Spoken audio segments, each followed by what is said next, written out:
بسم اللہ الرحمن الرحیم۔ تمام تعریفیں اللہ کے لیے، درود اور سلام محمد اور آل محمد کے لیے۔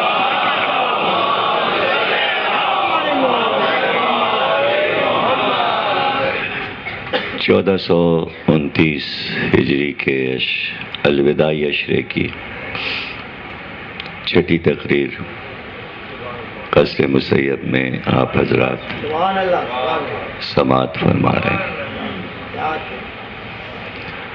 حضرت رسول خدا کے آخری لمحات کے موضوع پر ہم گفتگو کر رہے ہیں۔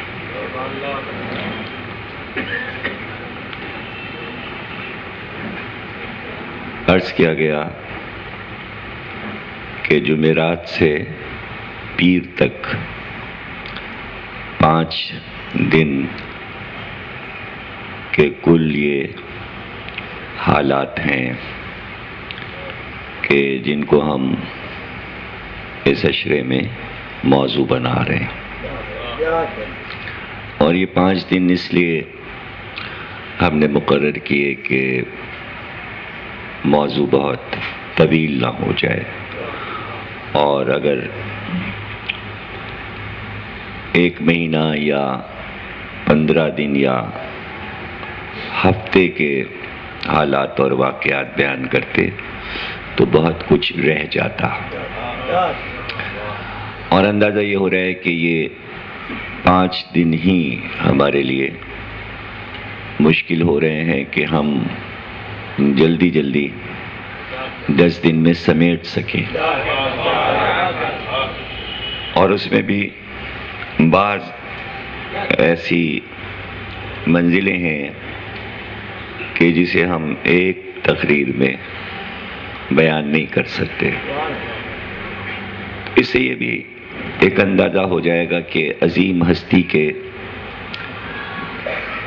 زندگی کے آخری لمحات کتنے قیمتی ہیں، اور اس سے نبی کی عظمت ظاہر ہو رہی ہے کہ جہاں پوری زندگی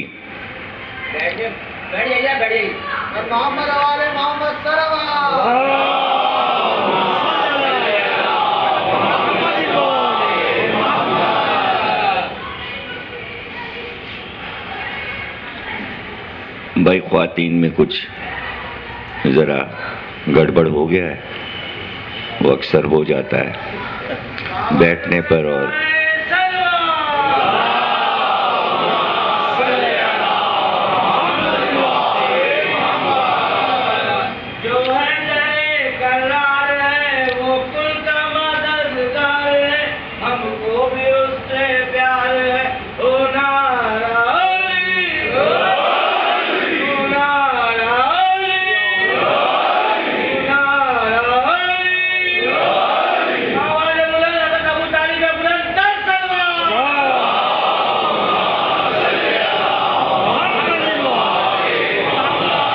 کنٹرول ہو گیا معاملہ، وہ تو کہیں شروع میں ہو گیا۔ مجلس پڑھ رہا تھا میں رضویہ میں، اور بھائی پتن کیا کی مجلس تھی، آدھے میں خواتین اور آدھے میں مجلس۔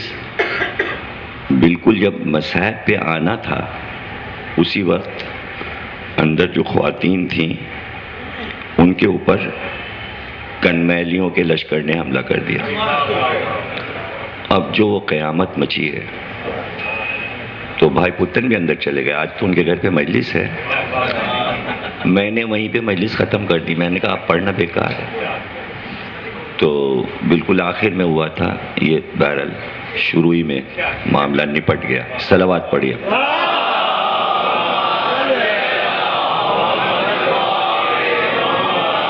اور یہ معاملہ بھی ایسا ہوتا ہے کہ کیا کہا جائے۔ میر انیس کا ایک نوکر تھا، اس کو انہوں نے بازار میں بھیجا کہ بھئی وہ سودا کوئی لانے کے لیے، تو میر انیس کا گھر جو ہے وہ سبزی منڈی ہے، اور آگے جو ہے وہ اکبری دروازہ، تو بازار ہے۔ جیسے یہاں سے چورنگی اتنی دور سودا لینے بھیجا، وہ کم وقت گیا تو واپس ہی نہیں آ رہا۔ اب میر انیس ہو گئے غصہ،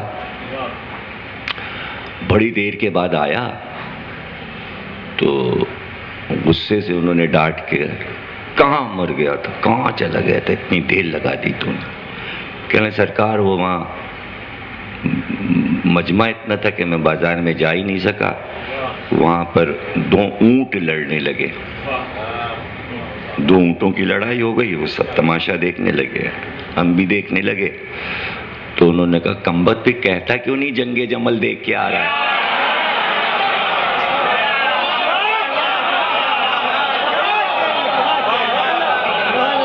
عربی میں اونٹ کو جمل کہتے ہیں، تو اب اونٹ کا سمبل جو ہے وہ اصل میں جنگ جمل ہے، تو اونٹی کے ذریعے کہہ سکتے ہیں، ورنہ اونٹ کے پیچھے تو کچھ اور ہے نا۔ تو یہ جنگ جمل اگر ہو جائے تو بڑی مشکل سے لپٹتی ہے۔ تو میں عرض کر رہا تھا کہ یہ لمحات سرکار کے جو آخری لمحات ہیں۔ اچھا یہ بھی ہے کہ اگر یہ 5 دن جو ہم نے چنے ہیں تو اس میں یہ بھی بتا دیں کہ جب آپ تمام کتابوں سے حالات کو جمع کریں گے تو واقعات میں ایسا ہوتا ہے کہ کچھ شخصیات ابھرتی ہیں کہ ان 5 دنوں میں کون کون سی شخصیات نظر آ رہی ہیں۔ تو وہ میں پہلے آپ کو بتا دوں کہ جو جتنے میں بتاؤں گا اس کے علاوہ پھر آپ کو کوئی شخصیت ڈھونڈے سے نہیں ملے گی ان 5 دنوں میں۔ تو ان 5 دنوں میں جو شخصیتیں ہمیں نظر آ رہی ہیں وہ ہیں اسامہ بن زید ہے، اس کا ذکر آ رہا ہے بار بار۔ اس کے بعد اس میں ان 5 دنوں میں 1-2 دن کے لیے بھرپور طریقے سے حضرت عمر نظر آتے ہیں، اور اس کے علاوہ ان 5 دنوں میں کچھ تھوڑے بہت بلال نظر آتے ہیں، پھر بھرپور طریقے سے حضرت علی نظر آتے ہیں، جناب فاطمہ بھی موجود ہیں، امام حسن امام حسین بھی موجود ہیں۔ بیویوں میں ام سلمہ نظر آتی ہیں، حضرت عائشہ، حضرت حفصہ اور ام حبیبہ، 4 بیویاں نظر آتی ہیں، اور ایک جگہ پر یعنی تھوڑی سی دیر کے لیے، بہت ہی کم وقفے کے لیے حضرت ابو بکر نظر آتے ہیں۔ اس کے علاوہ اب ڈھونڈتے رہیے آپ، تو آپ کو کوئی اہم شخصیت ان 5 دنوں میں نہیں ملے گی۔ بس یہ کل شخصیات ہیں کہ جن کے اوپر آپ کچھ بات کر سکتے ہیں، اور یہ اہم ترین شخصیات ہیں۔ اب اس میں جو شخصیات ہیں تاریخوں میں صرف ایک چھوٹا سا مسئلہ ہے جو بہت بڑا مسئلہ بن گیا اسلام کے لیے، اور بڑی آفت اور قیامت وہ مسئلہ بن گیا، اور وہ ہے کہ جس وقت سرکار نے یہ فرمایا کہ لاؤ قلم اور کاغذ تاکہ میں تمہارے لیے ایک نوشتہ لکھ دوں، تم میرے بعد گمراہ نہ ہو جاؤ۔ یہاں سے ایک مسئلہ اٹھتا ہے، اور وہ مسئلہ اتنا نازک ہے جسے میں نے بار بار اشارہ کیا، اور اس مسئلے پر کئی تقریریں ہماری ہو جائیں گی، اور بغیر اس کے مسئلہ حل نہیں ہوگا، کہ اس کو ریسرچ کی طرح سمجھنا بہت ضروری ہے، اور یہ کوئی ایسی بات نہیں کہ جسے نظر انداز کر دیا جائے۔ دیکھیے، اگر کوئی یہ کہے کہ اس کو نظر انداز کر دیں کہ قلم اور کاغذ کے جواب میں کیا کہا گیا، تو نظر انداز کوئی کہہ نہیں سکتا آپ سے کہ اس کو چھوڑ دو، اس لیے کہ یہ بتا چکا کہ بخاری مسلم سب نے اس بات کو لکھا جو جواب آیا۔ اس کے بعد پھر جو دفاع کر رہے ہیں مورخین، دفاع کرنے والوں کی بھی ایک اچھی خاصی تعداد ہے۔ امام ابن تیمیہ، ابن اثیر، یہ دفاع کر رہے ہیں، شبلی تک، شبلی نعمانی بھی دفاع کر رہے ہیں۔ اور شبلی نعمانی چونکہ ماڈرن اسلامک زندگی کے بانی تھے اور وہ ایک نیا اسلام ماڈرنائز انگریزوں کے بعد پیش کر رہے تھے، اس لیے انہوں نے ایک کتاب الفاروق لکھی، اور اس میں ظاہر ہے کہ ان کے ہیرو ہیں وہ کتاب کے، تو اب ہیرو کو بچانا ضروری ہے، ہیرو کو بچانا ضروری ہے۔ تو اب راستے تھے دو، یا تو کہیں کہ بخاری نے جو کچھ لکھا جواب وہ صحیح ہے، کہ ادھر سے کہا گیا ہے ہذیان ہو گیا ہے، یا تو اسے تسلیم کر لیں روایت کو، یا پھر یہ کہیں کہ روایت جھوٹی ہے۔ اگر کہتے روایت جھوٹی ہے اور ایسا نہیں ہوا، واقعہ کوئی نہیں ہوا، تو آگے کے مورخین کا کیا کیا جائے گا؟ کہ اکیلے بخاری تو نہیں لکھا۔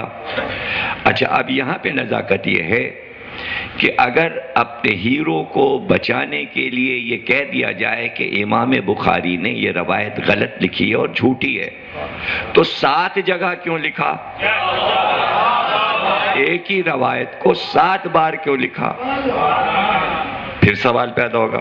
پھر دوسرا سوال پیدا ہوگا کہ جب یہ مسئلہ آتا ہے کہ ابو طالب نے کلمہ پڑھا کہ نہیں پڑھا، تو آپ کہتے ہیں بخاری میں چونکہ لکھا ہے کہ کلمہ نہیں پڑھا، اس لیے ہم یہی مانیں گے کہ ابو طالب نے کلمہ نہیں پڑھا، تو وہاں روایت سچی ہو گئی، اور یہاں جب ہذیان کہا گیا تو آپ کہہ رہے ہیں روایت غلط ہے۔ تو کیا معیار قرار پایا؟ یعنی جو حدیث آپ کے مطلب کی ہو آپ کہہ دیجئے کہ صحیح ہے، اور جو آپ کے مطلب کی نہ ہو آپ کہہ دیجئے جھوٹی ہے۔ تو پھر بخاری کا معیار کیا رہا؟ بخاری کا معیار کیا؟ اگر مسلمان اس پر بضد ہیں کہ چونکہ صحیح بخاری میں یہ بات نہیں لکھی ہے کہ ابو طالب نے کلمہ پڑھا، تو پھر تمام مسلمان اس بات کو بھی تسلیم کریں کہ بخاری میں یہ لکھا ہے کہ حضرت عمر نے کہا تھا کہ رسول کو ہذیان ہو گیا ہے۔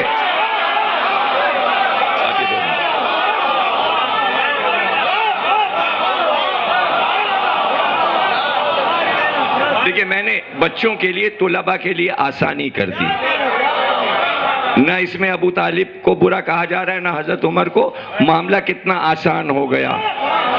یا تو ابو طالب کا کفر مان لیجئے تو ان کا بھی کفر مان لیجئے، ان کا ایمان مان لیجئے تو ان کا بھی ایمان،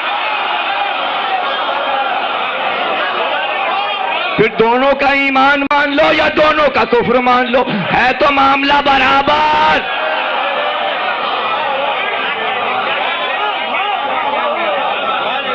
اس میں دیکھیں کتنی اچھی بات ہو گئی، کتنی اچھی بات ہو گئی کہ بھائی ابو طالب نے کہ یہ کلمہ پڑھا، اور ادھر انکار کر دیجئے کہ یہ نہیں کہا انہوں نے، بھائی ٹھیک ہو گئی،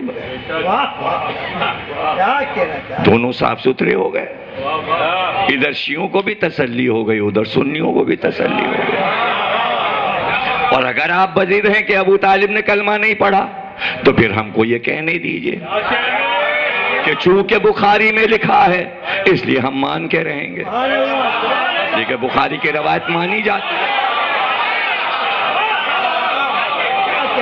تو ابھی تو فیصلہ چھوڑ دیجئے، یونیورسٹیز کے لیے چھوڑ دیجئے، ریسرچ کرنے والوں کے لیے چھوڑ دیجئے، ابھی تو آپ نے دعوت فکر دی ہے، ابھی تو آپ نے دعوت فکر دی ہے، ابھی کیسٹ سنے جائیں گے، لوگ مقالے لکھیں گے، مضمون لکھیں گے، تو اس کے بانی آپ قرار پائیں گے۔ قصر مسیب کا مجمع اس بات کا بانی قرار پائے گا اس صدی میں کہ ایک فکر ہم نے دے دی ہے بخاری کی روشنی میں۔ تو ابھی جب تک بخاری میں یہ روایت لکھی ہے اور جب تک مسلمان یہ کہہ رہے ہیں کہ ابو طالب نے کلمہ نہیں پڑھا، مسلمان نہیں ہوئے اور کافر تھے معاذ اللہ، تو تب تک کے لیے ہمیں اجازت دیجئے کہ ہم اس لفظ پہ بحث کریں کہ لفظ ہذیان کیوں کہا گیا اور 7 جگہ بخاری نے کیوں لکھا. تو اس پہ ہم تجزیہ کریں گے ان 4-5 تقریروں میں انشاءاللہ کہ آیا منہ سے بات نکل گئی، منہ سے نکل گئی یا سوچ کے بات کہی گئی. دیکھیں بہت کچھ سوچا جا سکتا ہے، اس لیے کہ امام ابن تیمیہ نے یہ کہا کہ کوئی کہا تھوڑی تھا انہوں نے تو سوال کیا تھا، مجمع سے پوچھا تھا کیا ہذیان ہو گیا ہے ان کو. یہ کب کہا تھا کہ ہذیان ہو گیا ہے؟ پھر آگے ابن اسیر نے کیا کہا؟ ابن اسیر نے کہا وہ چونکہ عرب کا قاعدہ تھا، یہ عرب کی کلچر اور زبان کا جملہ تھا کہ جب کوئی مرنے لگتا تھا تو اس پہ ہذیان طاری ہوتا تھا. اب یہ عجیب بات ہے کہ عرب میں مرنے والوں کو ہذیان ہوتا تھا، پاکستان میں ہذیان مرتے وقت کیوں نہیں ہوتا؟ سعودی عرب میں جو مرتے ہیں ان کو ہذیان کیوں نہیں ہوتا؟ اب پہلے عرب میں ہوتا تھا، اب کیوں نہیں ہوتا؟ یہ بات میرے سمجھ میں آتی ہے کہ جسے آپ کہیں سکرات کے عالم میں آدمی بڑبڑاتا ہے اور اپنے آپ سے خود کلامی کرتا ہے، تو اس بڑبڑاہٹ کو وہ کہہ رہے کہ وہ ہذیان ہو گیا، فلانا ہو گیا. تو لفظ ہذیان جو ہے، اچھا اگر لفظ اتنے ہی ہوتے تو چلیے ٹھیک ہے، وہ تو بات جب آگے بڑھتی جاتی ہے تو پورا جملہ سامنے آتا ہے کہ جس لہجے میں کہا گیا وہ پھر ظاہر ہے کہ کتابوں کی ساری باتیں پڑھی تو نہیں جا سکتی، اشارے ہی کیے جا سکتے. کچھ چیزیں صرف پڑھنے سے تعلق رکھتی ہیں، کچھ چیزیں سننے سے تعلق رکھتی ہیں. اچھا ہم اپنے منہ کا مزہ کیوں خراب کریں؟ ساری باتوں کو دوہرا کے ہم اپنے خوبصورت ماحول میں کیوں ایک ایسا ماحول پیدا کر دیں کہ ہمارا موضوع جو اچھا خاصا چل رہا ہے اس میں کچھ تھوڑی سی تبدیلی آ جائے. سسپینس تو بہت ہے، سسپینس. اچھا دیکھیے یہ کہ مطلب میں ابھی میرا اور زوار کا جھگڑا ہو جائے، مطلب ایسی خدا نخواستہ مجھ سے بہت چھوٹے ہیں اور میں ان کو کہوں تم دیوانے ہو، تو اب یہ ہیں رضویہ کے، تو ان کے 2 بیٹے بھی موجود ہیں، تو اب سب سے پہلے وہ دعائیں گے تم نے ہمارے ابا کو کیسے کہا، تو 2 تو آ گئے نا میرے مقابل، اس لیے کہ بیٹے ہیں ابا کو کہا گیا. اب ان کے ساتھ 4-5 آتے ہیں دوست، تو وہ اپنے دوستوں کو دیکھیں گے کہ بھئی غصہ ہو رہے ہیں ہمارے دوست، تو فوراً ایک ہمارے خلاف گروپ بنے گا. کچھ ہمارے بھی لوگ ادھر سے بولیں گے ٹھہرو. اچھا اب جیسے جیسے بات آگے بڑھے گی کچھ ہمدرد ان کے ہوں گے، کچھ ہمارے ہوں گے، تو ایک پارٹی سامنے آئے گی میرے کہنے پر کہ میں نے انہیں دیوانہ کہا. سب مجھے قائل کریں گے دیکھیں صاحب بدتمیزی آپ نے کی اور بھرے مجمع میں آپ نے ایسا لفظ کیوں کہہ دیا، اور یہ کوئی تہذیبی لفظ ہے، آپ نے کیا سوچ کے انہیں دیوانہ کہہ دیا. تو لوگ ہمیں قائل معقول کریں گے نا، مجھے قائل کریں گے آپ نے غلطی کی. لیکن اگر یہ پورا مجمع سب میرے فیور میں ہو جائے اور ان کے بیٹے بھی میرے فیور میں ہو جائیں تو پھر یہ سوال پیدا ہوگا کہ یہ کیا چکر ہے کہ انہوں نے دیوانہ کہا زوار کو، حالانکہ غلط بات کہی، اور غلط بات پہ اتنا بڑا گروپ ان کے ساتھ ہو گیا. تو اب سب لوگ سوچیں گے ضرور پہلے سے ضمیر اختر نے تیاری کی تھی، اپنا گروپ بنا کے بٹھایا تھا کہ آج میں ذلیل کروں گا زوار کو، تم سب میرا ساتھ دینا۔ جب اتنا بڑا مجمع ساتھ دے گا تو ان کا چھوٹا سا گروپ کیا ہے وہ بھی ساتھ ہو جائے گا، یہ اکیلے ہو جائیں گے، الزام ثابت ہو جائے گا، اور پھر پوری شیعہ قوم انہیں دیوانہ کہنے لگے گی، اس لیے کہ بات ثابت ہو گئی ہے۔ تو اس کے معنی یہ کہ میں طے کر کے آیا ہوں کہ آج میں ان کو دیوانہ کہوں گا، اور گروپ کو میں رشوت دے چکا ہوں۔ اور اگر ایسا نہ ہوتا تو سب مجھے پکڑ کے باہر نکال دیتے کہ تم نے ان کو دیوانہ کہا کیسے، اس لیے کہ بات غلط ہے۔ تو جب بات غلط تھی اور گروپ اوپر اٹھا اور اٹھ کر اس نے کہا کہ ہاں ہاں ہذیان ہو گیا ہے، یہ صحیح کہہ رہے ہیں، اس کے معنی معاملہ پہلے سے طے تھا کہ ہم یہ کہیں گے۔ گروپ بنا ہوا، گروپ بنا ہوا۔ اب ظاہر ہے یہ ریسرچ تو بعد میں ہوگی کہ یہ گروہ جو بنایا گیا تھا کون لوگ تھے، تو ریسرچ تو ہوگی کون لوگ تھے جنہوں نے غلط بات کو صحیح کرنے کی کوشش کی۔ تو یہیں پر آ کے سمجھ میں آتا ہے کہ قرآن میں سورہ مسلمین نازل نہیں ہوا، مسلمانوں پہ کوئی سورہ نہیں اترا قرآن میں، لیکن منافقین پہ اترا۔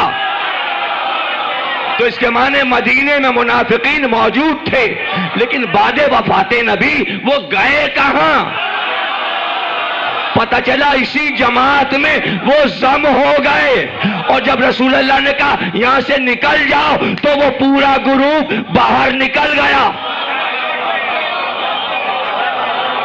اب جو رہ گئے وہ خالص ہیں، اور جماعت تھی بڑی، جماعت تھی بڑی، وہ باہر نکل گئے، رسول اللہ نے اٹھا دیا۔ اور اگلا جملہ رسول اللہ نے یہ کہا کہ رسول کے سامنے جھگڑا مناسب نہیں ہے۔ یہ جملہ اللہ نے کہلوایا تاکہ یہ بات ثابت ہو جائے کہ یہ ہذیان نہیں ہے۔ ہوش و حواس میں بات کہی، یہ بھی ہوش و حواس میں کہا کہ یہاں سے نکل جاؤ، یہ بھی ہوش و حواس میں کہا کہ میرے سامنے مناسب نہیں ہے کہ تم لوگ لڑو اور جھگڑا کرو میرے سامنے۔ احترام رسول قرآن میں موجود ہے۔ تو پورا ٹکڑا یہ ہے کہ نکل جاؤ یہاں سے اور رسول کے سامنے جھگڑا نہ کرو۔ پھر جو غائب ہوئے،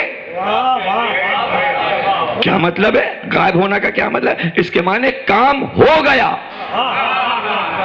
کامیابی ہو گئی، نکل کے جانا ہے، کام کچھ اور کرنا ہے، کام کچھ اور کرنا۔ اور اچانک ایسے میں رسول کے گھر سے رونے کی صدائیں اٹھیں اور چیخو پکار کی صدائیں اٹھیں، اور اس کے ساتھ ہی مسجد کے صحن میں مجمع بڑھنے لگا، اور ایک مجمع بڑھا، اور اس مجمع میں ایک شخص تلوار لیے کہتا ہے خبردار اگر کسی نے کہا کہ رسول مر گئے تو ہم اس کی گردن اڑا دیں گے۔ ایسے میں ایک دوسرا آدمی آیا اور اس نے کہا نہیں رسول مر گئے، اور جو اللہ کی پوجا کرتا تھا وہ سمجھ لے کہ اللہ زندہ ہے، اور جو رسول کی پوجا کرتا تھا سمجھ لے کہ رسول مر گئے۔ اور اس کے بعد مسجد سے وہ مجمع غائب ہو گیا۔ 3 دن تک وہ مجمع نظر ہی نہیں آیا کہ کہاں گیا، یا رسول دفن ہو گئے۔ تو اب وہاں سے یہاں تک ایک سفر ہے، لیکن میں تو آخری لمحات پر ہوں، میں وفات کے بعد نہیں ہوں، اس لیے کہ یہ اشرا میں پہلے یہاں پڑھ چکا، بعد رسول موضوع ہے، بعد رسول 3-4 سال پہلے پڑھ چکا، تو اب وہ تو پڑھنا نہیں ہے، وہ تو CD میں موجود ہے۔ میں تو پہلے کے چند لمحات صرف پڑھ رہا ہوں، تو میں اسی طرف ہوں کہ یہ کیوں کہا گیا۔ اب آپ قرآن اٹھا کے پڑھیے ریسرچ کی نظر سے، اور کتنے مقامات ہیں کہ جہاں پر یہ آیت موجود ہے، اے میرے حبیب آپ مجنون نہیں ہیں، آپ دیوانے نہیں ہیں، آپ پاگل نہیں ہیں۔ یعنی پہلے سے اللہ یہ بات پیش بندی کرتا چلا آ رہا ہے، مکے سے لے کر مدینے تک کوئی بات بار بار کیوں کہی جا رہی ہے، بار بار کیوں کہی جا رہی ہے؟ اس کی بنیاد کیا ہے؟ وَالنَّجْمِ إِذَا هَوَىٰ مَا ضَلَّ صَاحِبُكُمْ وَمَا غَوَىٰ، تمہارا صاحب جو ہے وہ گمراہ نہیں ہوا، وہ پاگل نہیں ہوا، وہ دیوانہ نہیں ہوا، وہ مجنون نہیں ہے۔ نون والقلم وما یسطرون بکا بے مجنون، وہ مجنون نہیں ہے، وہ دیوانہ نہیں ہے۔ اس تحریر کی قسم جو مستقبل میں لکھی جائے گی، اس قلم کی قسم جو تم مانگو گے، تم مجنون نہیں ہو، تم دیوانے نہیں ہو۔ سورہ نون والقلم اتر رہا ہے، یعنی پہلے سے اللہ حصار کھینچتا جا رہا ہے۔ تو یہ پتہ لگانا ہوگا یہ بات اللہ بار بار قرآن میں کہہ کیوں رہا ہے؟ رسول میرا دیوانہ نہیں، رسول میرا دیوانہ نہیں، مجنون نہیں ہے، پاگل نہیں ہے، مجنون نہیں ہے۔ اس کے معنی یہ ہے کہ ابو نام کے جتنے تھے، چاہے وہ ابو لہب ہو یا ابو جہل ہو، وہ اپنی میٹنگز میں رات کو چھپ چھپ کے کہتے تھے دیوانہ ہے، مشہور کرو دیوانہ ہے، مشہور کرو دیوانہ ہے۔ اللہ جواب میں کہتا تھا دیوانہ نہیں ہے۔ تحریک چلی تھی مکے میں، سب نمائندے مارے گئے، ایک نمائندہ رہ گیا تھا۔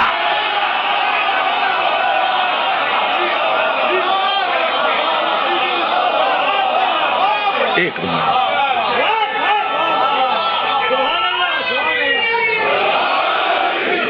تین باتیں کہیں قرآن بتا رہا ہے، حدیث ہوتی تو ہوا میں اڑا دی جاتی۔ تین باتیں کافروں نے سرکار کو کہیں۔ ایک کہا یہ جادوگر ہے، کاہن ہے، اور جہاں جہاں اللہ نے تردید کی کہ یہ مجنون نہیں، مہم یہ کہا آپ کاہن نہیں ہیں، آپ کاہن نہیں ہیں، آپ مجنون نہیں ہیں۔ اس کے ساتھ یہ بھی کہا آپ شاعر نہیں ہیں۔ تو تین الزام سرکار پہ لگے، آپ جادوگر ہیں، معاذ اللہ آپ مجنون دیوانے ہیں، اور آپ شاعر ہیں۔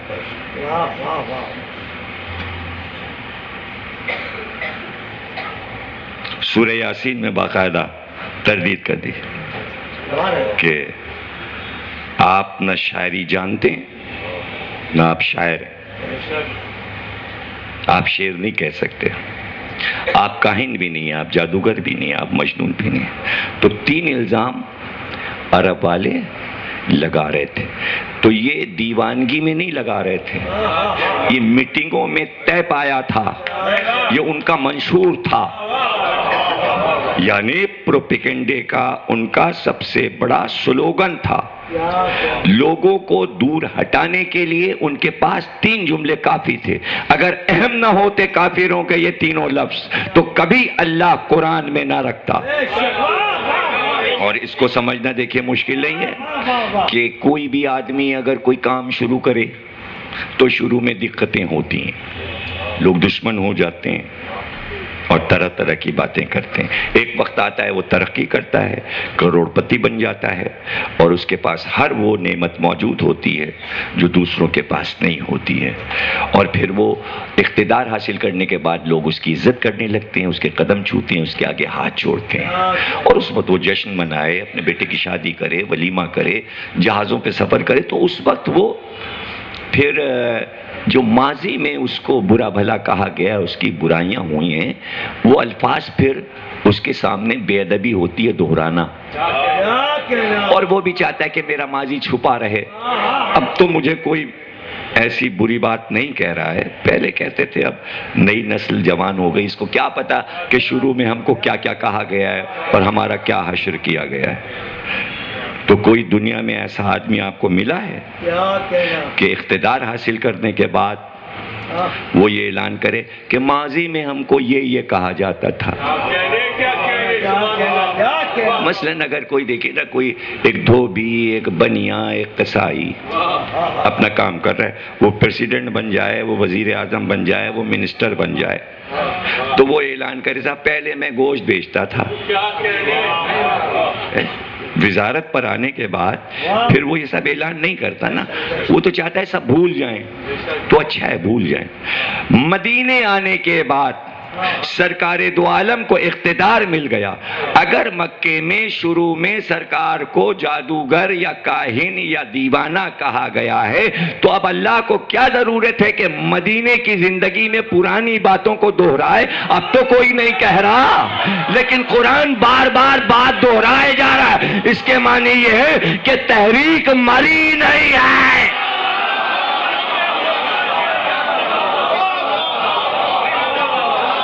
تحریک مری نہیں ہے، تحریک کے کچھ نمائندے موجود ہیں، اور قرآن کا یہ کہنا تو اس میں کوئی پیغمبر کی توہین نہیں ہو گئی کہ کافروں کے الفاظ اللہ دوہرائے؟ بھائی ہم تو آیت کی شکل میں پڑھ رہے ہیں، لفظ مجنون قرآن میں لکھا ہے تو ہم آیت کی شکل میں پڑھ رہے ہیں، تو یہ تو بے ادبی ہے نا سرکار کے بارے میں۔ لیکن اللہ نے کیوں قرآن میں لکھا کہ یہ کہا گیا، آپ کو یہ کہا گیا، آپ کو یہ کہا گیا؟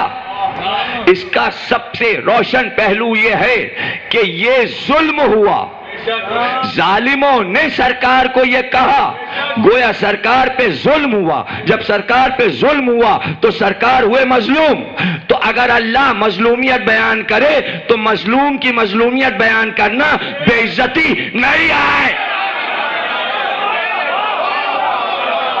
یعنی میرے حبیب کو یہ کہا گیا، اس وقت اتنا مظلوم تھا کہ پتھر مارے جا رہے تھے، اوجڑی پھینکی جا رہی تھی، اور ایسے الفاظ، برے الفاظ کہے جاتے تھے سرکار کو۔ یہ رکھ کر بتایا کہ یہ اس لیے رکھ رہے ہیں کہ اس سے آپ کی عزت بڑھے گی، ظالم کا چہرہ سامنے آئے گا، آپ ہو جائیں گے مظلوم۔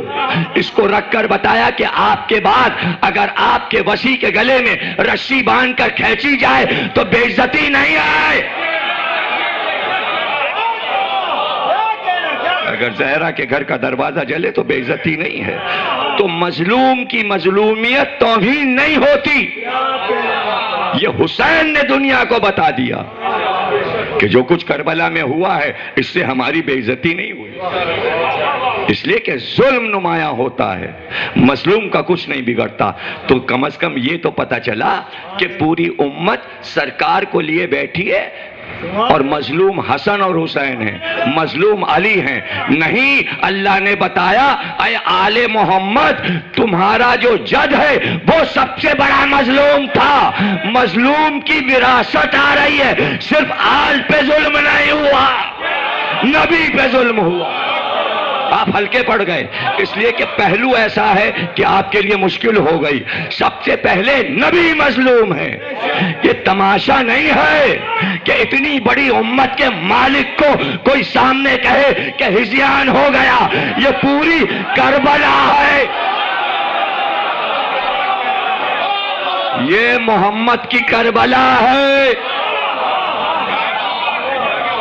یہ کربلا ہے، یہ حسین ہے، حسین منی وانا من الحسین۔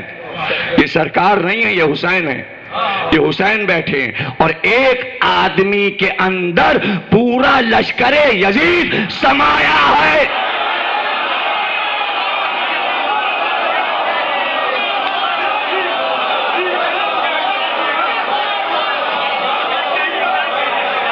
سمجھ رہے نا؟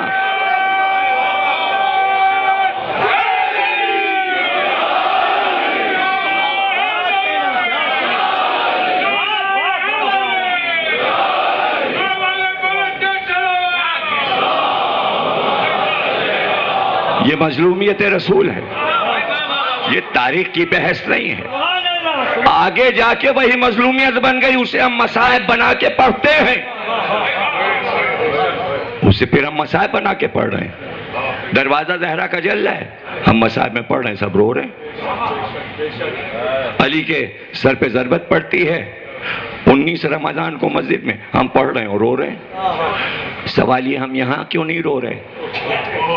رسول اللہ کو کیوں نہیں رو رہے؟ کیوں نہیں رو رہے؟ اس لیے نہیں رو پا رہے کہ یہاں بھرپور انداز سے ظالم کو بچایا جا رہا۔ پھر سمجھیے بات کو، یعنی آگے پھر ہم نے یہ کوشش نہیں ہونے دی۔ کیوں؟ اس لیے کہ وہاں نبی کے ظالم کو بچا لیا گیا۔ بات سمجھیے، نبی کے ظالم کو بچا لیا امت نے، تو ہم نے طے کیا کہ اب ابن ملجم کو بچا کے دکھاؤ۔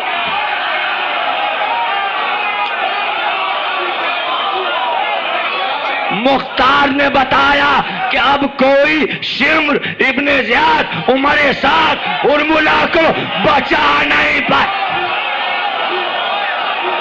یہ ہے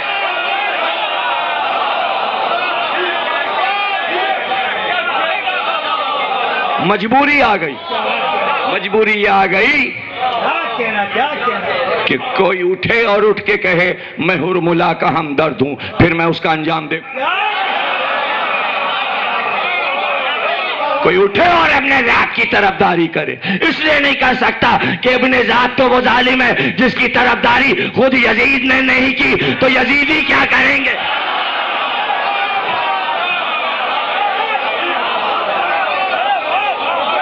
مسئلہ یہ. تو اب یہاں پر صرف دعوت فکر یہ ہے، یا عظمت رسول کو بچا لو یا اپنی پسند کو آزما لو. تو اگر اپنی پسند پہ اسلام چل رہا ہے تو ٹھیک ہے، آپ کی پسند آپ کے ساتھ، ہماری پسند ہمارے ساتھ. اور اگر اتحاد چاہیے تو سب ایک ہو کر نبی کا جو مجرم ہو اتحاد ہو جائے گا. جس نے جرم کیا ہو اسے پکڑ لو. وہ سب بحث ہو چکی، روایت درایت یہ وہ بخاری مسلم، یہ بحث علمی ہے. سامنے کی بات کیجئے، سامنے کی بات کیجئے. اب لوگ یہ کہتے ہیں کہ بعد میں فرقے بنے. جملے میرے بھی لے لیجئے، 2 فقیر کے جملے، 2 جملے لے لیجئے. جیسے ہی رسول نے کہا لا قلم اور کاغذ کہ نوشتہ لکھ دوں، تو ہسٹری نے لکھا 2 گروہ ہو گئے، ایک کہتا تھا دے دو، ایک کہتا تھا نہ دو. تو گروہ بندی تو ہو گئی. 2 بڑے برابر کے گروپ نبی کے سامنے ہو گئے، ایک نکالا گیا، ایک بیکارا.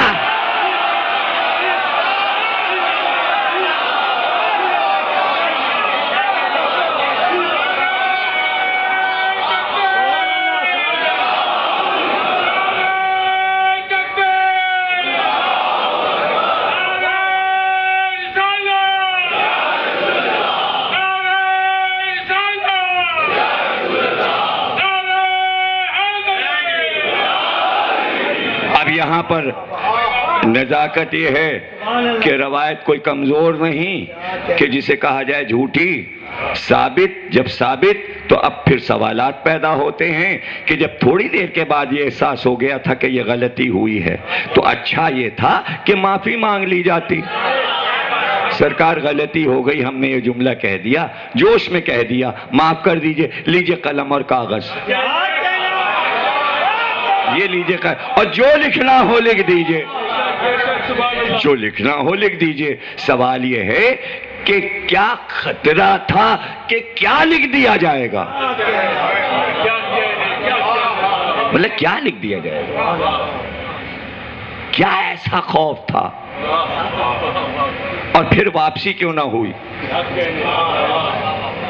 واپسی کیوں نہ ہوئی؟ اس کے معنی ایک تحریک تھی، کام کو آگے بڑھانا تھا، کام آگے بڑھایا گیا، غلطی پر غلطی ہوتی چلی گئی. جب ایک بار بنیاد خراب ہو جاتی تو عمارت ٹیڑھی ہو جاتی ہے، عمارت ٹیڑھی ہو گئی. اس کے معنی یہ ہیں کہ شروع سے ایک گروہ تھا جو سچے دل سے یہ بات مان رہا تھا یہ نبی ہے، ایک دل میں شکوک تھے. یہ دونوں چیزیں مکے سے ہی الگ الگ کر دیجئے، اور یوں ملاوٹ کرتے رہیے گا تو اس کا کوئی فائدہ نہیں ہے. اس لیے کہ چاہے وہ بچے ہی ہوں تو اور زیادہ اپریشیٹ کیجئے کہ علی نے یہ نہیں کہا کہ جب تک آپ معجزہ نہیں دکھائیں گے ہم آپ پہ ایمان نہیں لائیں گے. بس میں ایمان لایا، بس میں نے اقرار کیا کہ آپ اللہ کے رسول ہیں اور میں مدد کروں گا. اور جناب خدیجہ نے بھی یہ نہیں کہا کہ آپ معجزہ دکھائیے تب ہم آپ کو مانیں گے. فوراً ہی جناب خدیجہ نے کہا بے شک وہی فرشتہ آپ پر آیا ہے جو حضرت موسیٰ پہ آیا تھا اور حضرت عیسیٰ پہ آیا تھا. سوال یہ ہے، نہ موسیٰ کا دور دیکھا ہے خدیجہ نے، نہ عیسیٰ کا دور دیکھا ہے، نہ اس فرشتے کو موسیٰ اور عیسیٰ پر آتے ہوئے دیکھا ہے، لیکن جملے نے بتایا کہ بی بی پڑھی لکھی تھی، توریت بھی پڑھ لی تھی، انجیل بھی. جہاں جہالت تھی وہاں جہالت گئی.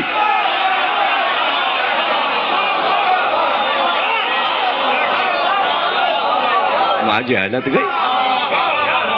تو نبوت کو ماننا، نبوت کو تسلیم کرنا ایک بات طے ہو گئی. جس کے پاس علم نہیں ہے وہ نبوت کو نہیں تسلیم کر سکتا. جہاں جہالت تھی پڑھ تو لیا کلمہ،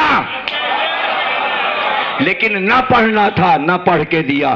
آج بھی یہی مسئلہ ہے ایجوکیشن کا. آج بھی ہم یہی کہہ رہے ہیں پڑھو تو، تاکہ پرانے مسئلے سمجھ میں آ جائیں. جو پڑھ رہا ہے، علم سے منسلک ہے، علم سن رہا ہے، علم پڑھ رہا ہے، وہ سب کچھ مان رہا ہے. جہاں جہالت ہے وہاں بات ہی نہیں سمجھ میں، بات ہی نہیں سمجھ میں آ رہی ہے کہ علم اولا ہے. علی کو اولا اس لیے کیا رسول اللہ نے کہ کہا میں شہر علم ہوں، علی اس کا دروازہ ہے. اگر کوئی اور عالم ہوتا مکے اور مدینے میں تو وہ دروازہ بنتا.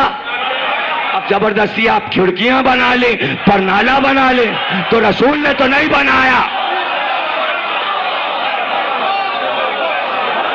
اللہ نے تو نہیں بنایا. تو آج مسئلہ علم کا ہے. اس لیے ہم کہتے ہیں علی سے منسلک ہو جاؤ تاکہ یہ سارے تاریخ کے مسئلے سمجھ میں آ جائیں. کو نہیں معلوم کہ ہم یہ بات اصرار کیوں کرتے ہیں کہ ابو طالب کو کافر نہ کہیے. اس میں فائدہ ہے مسلمانوں کا، اس میں بہت فائدہ ہے. اور سیدھا سیدھا فائدہ یہ ہے کہ جب محشر میں آخرت میں آپ جائیں گے تو آپ کہیں گے سرکار میں آپ کا امتی ہوں. تو رسول اللہ پوچھیں گے تمہارا باپ یہ ہے، تمہارا دادا یہ ہے، لے جاؤ اپنے دادا کو اور اپنے باپ کو جنت میں، یہ سب مسلمان ہیں. تو کیا سرکار یہ نہیں پوچھیں گے اپنے ابا کو، اپنے چچا کو، اپنے دادا کو تم لا الہ پہ لے کے بخشش کے لیے آ گئے، تمہارے باپ دادا مسلمان ہیں اور میرے باپ دادا چچا تمہاری نظر اب ہو گئی بخشش؟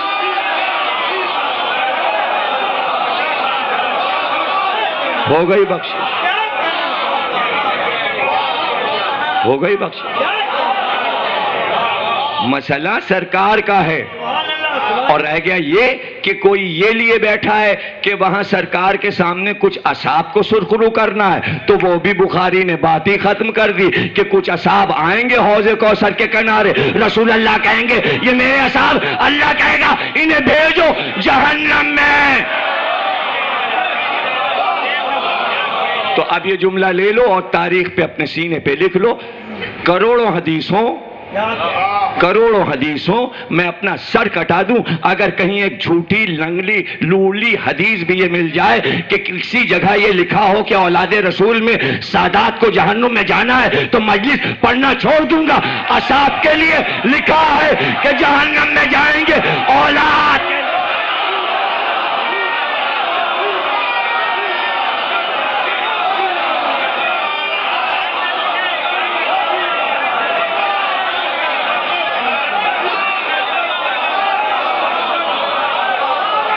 کہیں لکھا ہو،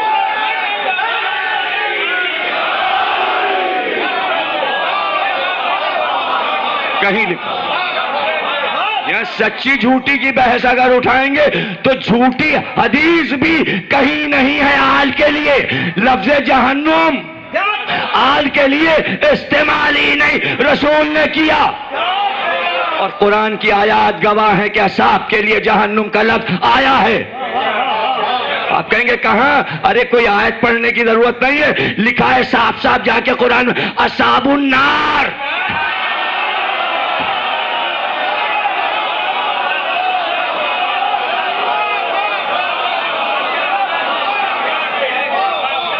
کہیں قرآن میں آل النار لکھا ہے؟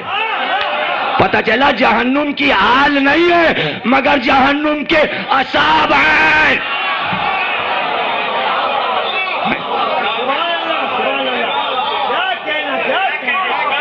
ایک جگہ لکھا ہے اصحاب الجنہ، ایک جگہ لکھا ہے اصحاب النار. پتہ چلا دو طرح کے اصحاب ہیں لیکن آل ایک ہی طرح کی ہے. اس کے نام جاگیر جنت لکھی ہوئی ہے. تو میرا جملہ کیا آپ ضائع کر دیں گے؟ یا اللہ نے جنت کی جاگیر آل کے نام کیوں لکھ دی؟ اس لیے لکھ دی اللہ کو معلوم تھا کہ فدق اور خلافت چھین لی جائے گی تو جنت تو ہم دے.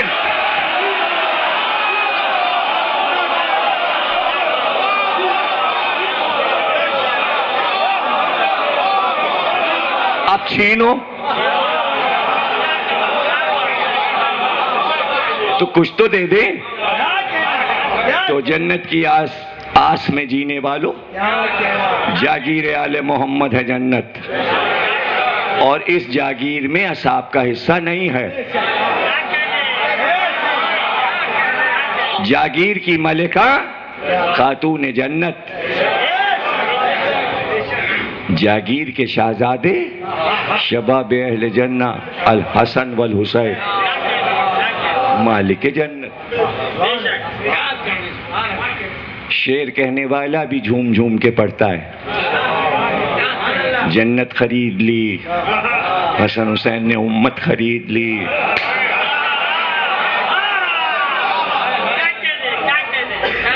سب کچھ لے لیا. تو اب کس آسرے پہ بیٹھے ہیں؟ کس آسرے پہ بیٹھے؟ کیا ہیں یہ باتیں؟ کیا ہے یہ دکھاوا؟ نہ یہاں کچھ دے رہے ہیں نہ وہاں کچھ دے رہے ہیں. نظام بھی تو نہیں آ رہا. نظام وہی انگریزوں کا، اور وہاں کچھ ان سے ملنے کی امید نہیں، اس لیے کہ وہ خود ہی بھکاری بنے کھڑے ہیں رسول اللہ کے سامنے. تو بھیا بھکاریوں کے پیچھے کیا چلنا؟ شاہوں کے پیچھے چلو، شاہوں کے پیچھے چلو. رسول اللہ خوش ہوتے ہیں اپنی آل کے ذکر سے. اور کہیں یہ تو گوشے منبر پہ نکلتے ہیں، کہیں کسی کتاب میں بخاری مسلم میں یہ بھی لکھا ہو کہ آخر وقت میں کہو فلانے صحابی کو بھیجو، میں ان کو وصیت کر دوں، سینے سے تو لگا لوں جاتے وقت. اب سمجھ میں آیا کہ رسول اللہ نے کیوں کہا نکل جاؤ یہاں سے، تاکہ ایسا موقع ہی نہ آئے کہ چلتے وقت تمہیں گلے لگا لوں. اور جنہیں گلے لگانا تھا انہیں بلا بلا کے گلے لگا اور ان سے رخصت ہوئے. تو الوداع کے وقت بھی کوئی نہیں تھا. تو جب الوداع کے وقت کوئی نہیں تھا تو الوداعی عشرے میں کیسے کوئی ہو سکتا ہے؟ کیسے ہو سکتا ہے؟ جس نے الوداع کہا وہ کہنے والے علی تھے. الوداع علی نے کہا، فاطمہ نے الوداع کہا، حسن اور حسین نے الوداع کہا. اور جب حسین آئے تو عجیب الوداع تھی. جب حسین آئے تو حسین کو رسول اللہ نے آخری لمحات میں سینے سے لپٹایا اور دونوں ہاتھوں سے حسین کے سر کو ایسے کر کے پکڑا اور سر پکڑ کے کہنے لگے، حسین میں دیکھ رہا ہوں کہ تیرا یہ سر تحفے میں دربار میں پیش کیا گیا. نبی کہہ رہے میں دیکھیں جب نبی کہہ دیں تو دیکھ رہے ہیں، تو پھر مجھے کہنے دیجئے کہ دربار میں جب سر پیش کیا گیا تو سرکار دو عالم کھڑے ہوئے دیکھ رہے تھے کہ سر پیش کیا گیا. تو سرکار پر کیا گزری ہوگی کہ جب ایک خیزران کی ہری چھڑی سے چھڑی کا اشارہ کر کے کہا گیا، اب عبداللہ تمہارے ہونٹ بہت خوبصورت ہیں، تمہارے دانت بہت خوبصورت ہیں، اور پھر چھڑی اٹھی تو پھر کسی نے آواز دی، چھڑی ہٹا لے. میں نے رسول اللہ کو ان ہونٹوں پر بوسے دیتے ہوئے دیکھا. یہ تو دیکھنے والوں کا عالم تھا، لیکن چھوٹی بہن زینب پہ کیا گزری ہوگی؟ پتہ ہے حضرت زینب نے کیا کہا؟ حضرت زینب نے کہا، تو اس وقت حاکم ہے، تخت پہ بیٹھا ہے، تو میرے بھائی کے چہرے پہ چھڑی اٹھا اٹھا کے زینب کو ڈرا رہا ہے. زینب کو ڈرا رہا ہے، تو خوفزدہ کر رہا ہے زینب کو۔ اور اس کے بعد فرمایا یاد رکھ اس دن جب دربار الہی میں میں فریاد کروں گی اور تو مجرم کی طرح سامنے لایا جائے گا تو میرے نانا بھی موجود ہوں گے، میرے بابا بھی موجود ہوں گے۔ اللہ اکبر۔ لیکن میں کیا بتاؤں کہ آگے روایت میں کیا لکھا ہے؟ آگے روایت میں یہ لکھا ہے کہ چھڑی جب اٹھی تو سب نے دیکھا کہ سفید موتی بکھر بکھر کے ادھر ادھر ٹوٹ ٹوٹ کے گرنے لگے۔ تو ایک بار زینب نے رخ کیا نجف کا اور کہا بابا بھائی حسین پر جو ظلم ہو رہا ہے آ کے دیکھیے، یہ فاطمہ کا بیٹا حسین، ماتب حسین، ماتب